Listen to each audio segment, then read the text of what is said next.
Assalamualaikum warahmatullahi wabarakatuh. Perkenalkan kami dari kelompok 1. Di sini kami akan menjelaskan presentasi mata kuliah Sistem Informasi Manajemen dengan dosen pengampuh Ibu Indarti Dia Palupi. Di sini kami akan menyampaikan bab 2 berjudul Sistem Informasi untuk Keunggulan Kompetitif. Saya sendiri bernama Ersa Hardianto, NIM 088. Saya Vika Nur Afni, NIM 089. Saya Cindy Mega Putri, NIM 090. Saya Yesia Aprilia Perlina dengan NIM 091. Ya, langsung saja menjelaskan materi. Yang pertama yaitu perusahaan dan lingkungannya. Jadi, pengertian perusahaan itu sendiri adalah suatu sistem fisik yang dikelola melalui penggunaan sebuah sistem virtual. Sistem fisik itu tuh akan merupakan sistem terbuka di mana ia harus beradaptasi dengan lingkungannya. Jadi, setiap perusahaan itu memiliki sistem fisik sendiri-sendiri.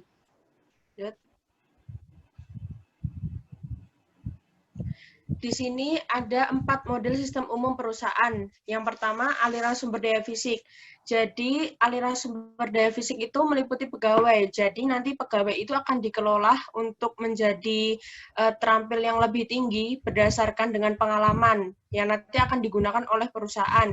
Yang kedua ada bahan baku. Setiap perusahaan pasti memiliki bahan baku. Bahan baku itu biasanya bersifat mentah yang nantinya akan dikelola menjadi produk atau jasa yang akan disalurkan oleh pelanggan. Yang ketiga ada mesin.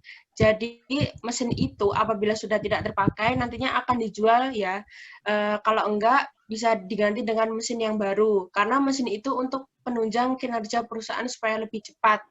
Yang terakhir ada uang. Jadi uang itu sangat penting bagi perusahaan.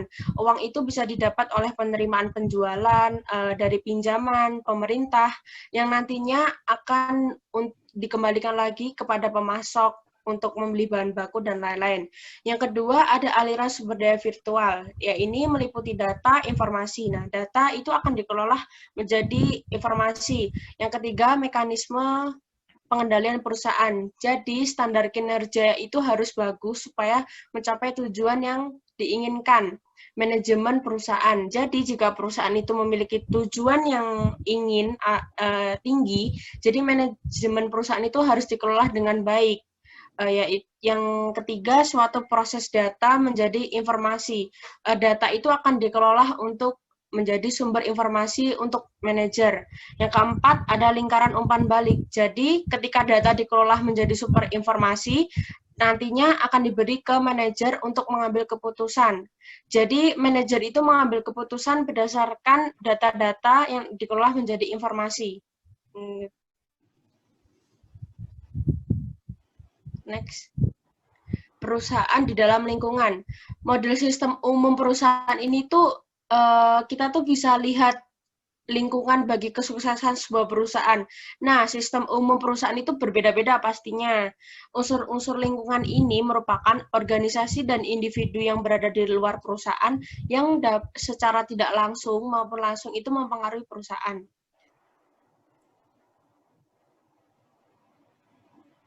Jadi di sini ada 8 model lingkungan. Yang pertama pemasok. Jadi pemasok itu nanti yang akan memasok bahan baku, mesin, jasa, atau pegawai yang untuk menghasilkan produk. Yang kedua adalah pelanggan. Jadi ketika bahan baku sudah diolah menjadi, itu akan di pasar, akan dijual belikan kepada pelanggan. Serikat pekerja ini adalah para pekerja yang terampil maupun tidak terampil dari segala jenis bidang. Yang keempat ada komunitas keuangan. Jadi ini adalah orang yang meminjami atau sebuah komunitas yang akan memberikan dana kepada perusahaan. Pemegang saham dan pemilik itu adalah orang-orang yang menginvestasikan juga uang ke dalam perusahaan. Pesaing yaitu setiap perusahaan pasti memiliki pesaing ya. Pemerintah. Jadi fungsinya pemerintahan di sini tuh akan memberi pembatasan dan peraturan dalam bentuk perundang-undangan. Kadang juga pemerintah akan memberikan dana dan informasi untuk perusahaan. Yang terakhir ada global. Jadi di sini tuh sangat pengaruh ya. Jadi perusahaan itu harus bertanggung jawab terhadap global kepada masyarakat untuk menghargai lingkungan dan memberikan produk dan jasa yang bermutu kehidupan yang tinggi. Aliran sumber daya lingkungan. Nah, aliran sumber daya lingkungan ini tuh seperti contohnya ya yang udah ada ditampilkan, aliran bahan baku untuk pelanggan, aliran uang kepada pemegang saham, aliran bahan baku dari pemasok. Nah, tapi di sisi lain, aliran ini juga ada yang jarang loh, seperti uang dari pemerintah, seperti untuk penelitian.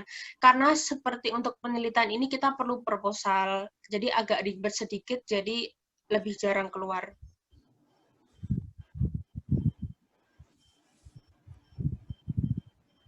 Ya, mengelola sumber daya fisik, manajemen rantai pasokan, supply chain management. Jadi di sini pengertian rantai pasokan, yaitu jalur yang memfasilitasi aliran sumber daya fisik dari pemasok kepada perusahaan dan kepada pelanggan. Nah, pastinya rantai pasokan itu perlu dimanajemen, supaya lebih efisien dan lebih tepat. Jadi di sini sistem informasi perusahaan itu dapat digunakan dalam melaksanakan tiap aktivitas. Sistem informasi berbasis elektronik. Jadi seiring dengan mengalirnya sumber daya melalui rantai pasok, jadi itu bisa dilacak secara elektronik dengan menggunakan komputer. Jadi perusahaan itu tidak usah tidak usah terlalu ribet, dengan komputer saja bisa dilacak. Dan tentunya manajemen rantai pasokan itu sangat penting karena penggunaan sistem ERP dari vendor yang sama, anggota di dalam rantai pasokan ini akan membantu memfasilitasi aliran informasi rantai pasokan. Biaya suatu ERP dapat menjadi sangat tinggi juga sih. Ada kekurangan dan ada kelebihan juga di dalam ERP.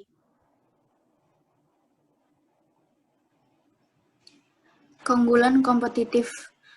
Pada bidang sistem informasi sendiri, keunggulan kompetitif atau competitive advantage mengacu pada penggunaan informasi untuk mendapatkan pengungkitan atau leverage di dalam pasar. Karena para manajer perusahaan menggunakan sumber daya virtual sekaligus juga fisik dalam memenuhi tujuan-tujuan strategis perusahaan untuk mendapatkan keunggulan di atas para pesaingnya.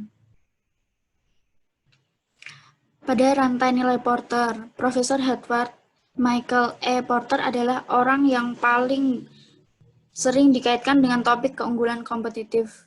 Pada buku dan artikel-artikel yang ditulisnya, memberikan panduan dan strategi bagi perusahaan yang mencoba untuk mendapatkan keunggulan di atas para pesaingnya. Di sini, aktivitas nilai atau value activities-nya dibagi menjadi dua. Yang pertama adalah aktivitas nilai utama atau primary value activities, ditunjukkan pada lapisan bagian bawah figur, meliputi logistik input yang mendapatkan bahan baku dan persediaan dari pemasok, operasi perusahaan yang mengubah bahan baku menjadi barang jadi, logistik output yang memindahkan barang kepada pelanggan, operasi pemasaran dan penjualan yang mengidentifikasi kebutuhan pelanggan dan mendapatkan pesanan. Dan juga aktivitas-aktivitas jasa yang menjaga hubungan pelanggan yang baik setelah penjualan. Yang kedua adalah aktivitas nilai pendukung atau support value activity. Terlihat pada lapisan bagian atas figur, mencakup infrastruktur perusahaan, bentuk organisasi yang secara umum akan mempengaruhi seluruh aktivitas utama. Di sini memperluas ruang lingkup rantai nilai. Bisa dilihat pada gambar di sini, manajemen harus waspada terhadap tambahan keunggulan yang dapat dicapai dengan mengkaitkan rantai nilai perusahaan ke rantai nilai organisasi lain. Kaitan seperti ini dapat menghasilkan suatu sistem interorganisasional. Perusahaan-perusahaan yang berpartisipasi disebut sebagai sekutu bisnis. Mereka bekerja bersama sebagai suatu unit tunggal yang terkoordinasi, sehingga menimbulkan suatu sinergi yang tidak dapat dicapai jika masing-masing bekerja sendirian. Dimensi-dimensi keunggulan kompetitif.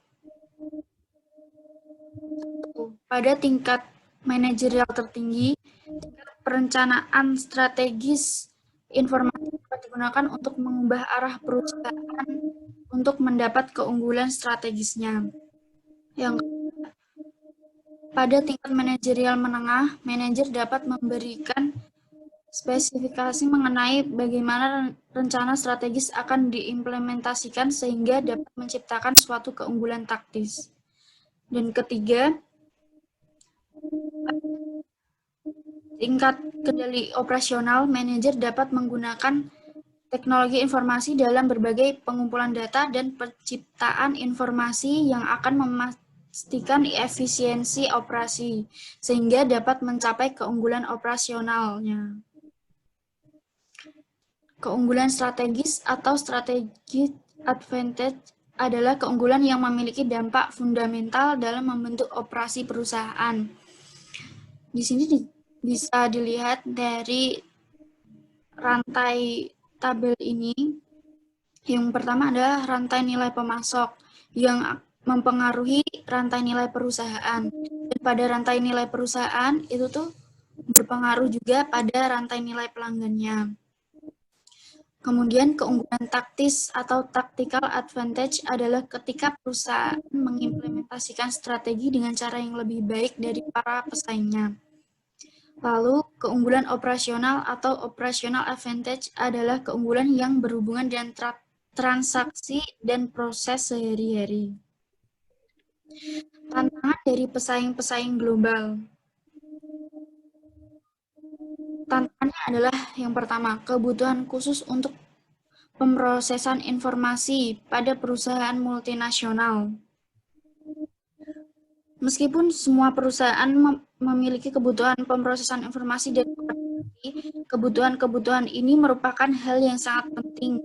Artinya, bagi perusahaan multinasional, yaitu sebuah sistem terbuka yang berusaha untuk meminimalkan ketidakpastian yang terdapat dalam lingkungannya. Yang kedua adalah kebutuhan khusus untuk koordinasi di perusahaan multinasional. Koordinasi di sini adalah kunci untuk mencapai keunggulan kompetitif di dalam pasar global. Perusahaan yang tidak mampu mendapatkan kendali strategis atas operasinya di seluruh dunia mengelolanya dengan cara terkoordinasi secara global tidak akan dapat meraih kesuksesan dalam perekonomian internasional.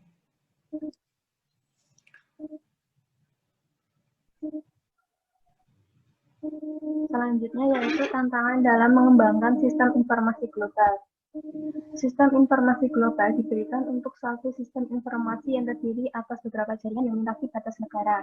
Kendala yang harus diatasi oleh pengembang sistem informasi global, yang pertama ada kendala-kendala politis. Pemerintah nasional di suatu negara di mana anak perusahaan menerapkan beragam pembatasan yang menjadikan perusahaan induk mengalami kesulitan untuk memasukkan anak perusahaan tersebut ke dalam jaringan. Contohnya, pemerintah menghambat pembelian atau impor perangkat keras dikarenakan pemerintah berusaha untuk melindungi perusahaan lokal dari investasi asing yang akan mengancam keberlangsungan dari perusahaan lokal tersebut untuk berkembang. Sehingga hanya barang-barang produksi dalam negeri yang saja yang boleh digunakan. Yang kedua, rintangan budaya dan komunikasi. Interaksi antarmuka GIS harus tetap konsisten meskipun menggunakan bahasa yang berbeda-beda.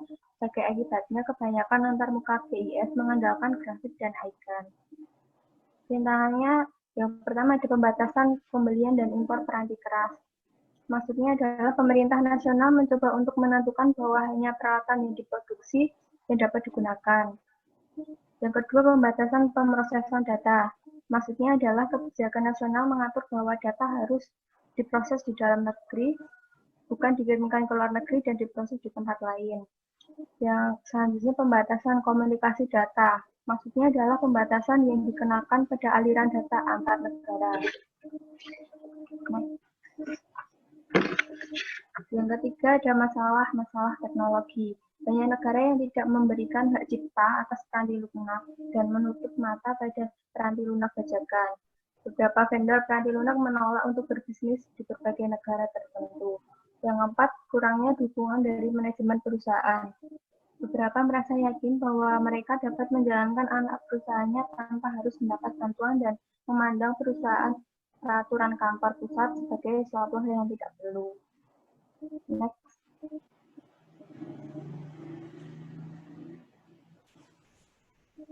Selanjutnya yaitu manajemen pengetahuan. Sumber daya informasi sebuah perusahaan terdiri atas peranti keras komputer, peranti lunak komputer, spesialis informasi, pengguna, fasilitas, database, dan informasi.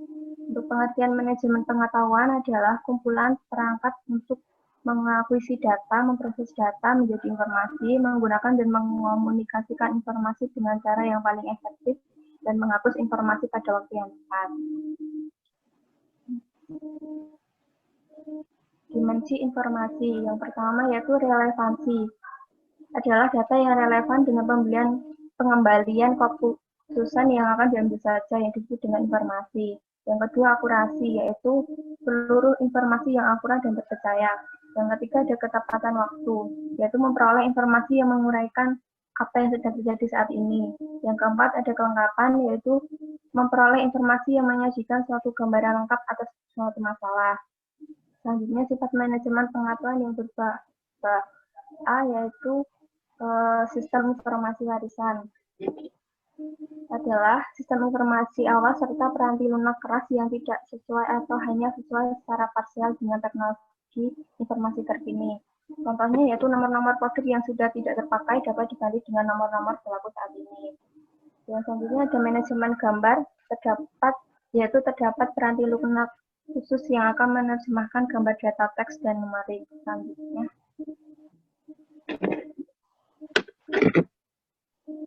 Selanjutnya ada format-format umum manajemen gambar. Yang pertama ada JPG, yaitu digunakan untuk internet atau file foto.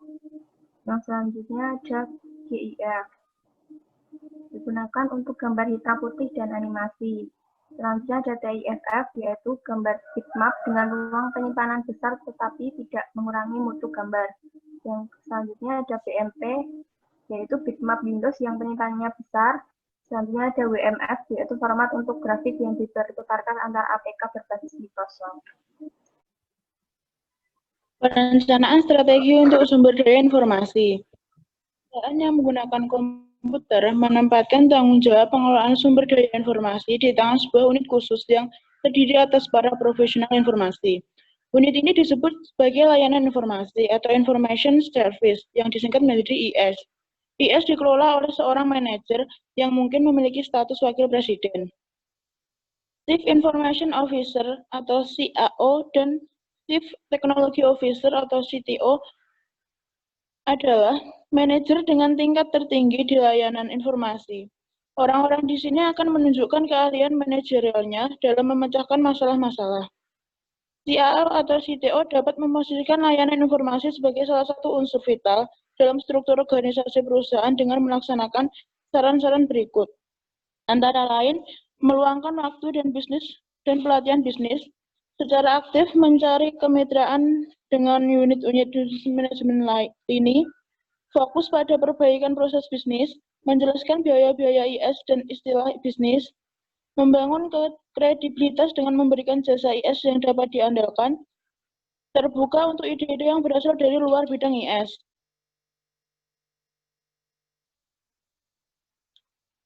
Perencanaan strategi bagi perusahaan. Komite yang terdiri dari presiden dan wakil presiden bidang-bidang bisnis, perusahaan akan menentukan rencana bisnis strategi organisasi. Rencana yang telah dibuat, maka komite eksekutif akan memonitor pelaksanaannya sepanjang tahun, dan jika diperlukan, akan mengambil tindakan yang sesuai. Rencana strategi untuk area-area bisnis. Rencana bisnis akan merinci bagaimana area-area tersebut akan mendukung usaha ketika berusaha mencapai sasaran strateginya. Untuk pendekatannya pada strategi ini adalah untuk setiap area membuat rencananya sendiri secara terpisah dari area-area yang lain.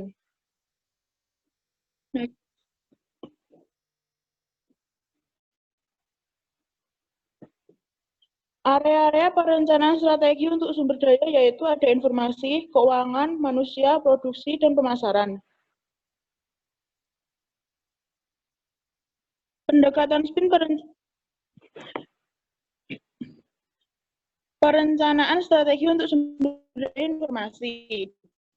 Jadi antara strategi bisnis dan sumber daya informasi dan strategi SI itu saling memiliki pengaruh. Jika strategi ke bisnis itu pengaruhnya pada pengaruh pada next.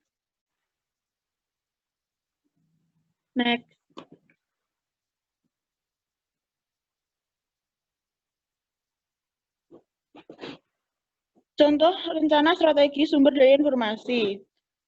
Ringkasan eksekutif. Di sini terdapat 4 bagian, yaitu 1. Pernyataan misi teknologi informasi, yang di sini berisi tujuan dari rencana itu bertujuan untuk apa. Kedua, sasaran teknologi informasi. Sasaran di sini ada banyak, yaitu contohnya salah satunya adalah membangun suatu keunggulan kompetitif dalam penggunaan teknologi informasi. Ketiga, lingkup layanan teknologi informasi. Di sini ada 3 layanan, yaitu yang pertama layanan administrasi, yang berisi antara lain 1. Tinjauan anggaran dan fiskal, 2. Sumber daya informasi manusia, 3. Pelaporan manajemen, 4. Hubungan memegang saham. 2. Layanan teknis. Layanan teknis berisi perencanaan strategi dan implementasi, perencanaan kapasitas, instalasi server, perencanaan konsistensi dan backup. 3. Layanan teknologi, yang berisi pendidikan dan pelatihan penggunaan, layanan manajemen basis data, layanan manajemen dokumen. Yang keempat, rencana kerja teknologi informasi. Di sini kita harus memperhatikan hal-hal antara lain 1. Pekerjaan yang dibutuhkan, 2. Orang-orang atau organisasi yang bertanggung jawab atas penyelesaian pekerjaan, 3. Jumlah perkiraan waktu untuk setiap pekerjaan. Next. Kandungan inti rencana strategi sumber daya informasi, yaitu 1. Sasaran yang akan dicapai oleh setiap kategori susun sepanjang periode waktu yang dicakup oleh manusia. 2. Sumber daya informasi yang dibutuhkan untuk mencapai sasaran tersebut. Cukup sekian presentasi dari kelompok kami, kurang lebihnya mohon maaf. Wassalamualaikum warahmatullahi wabarakatuh. Assalamualaikum warahmatullahi wabarakatuh.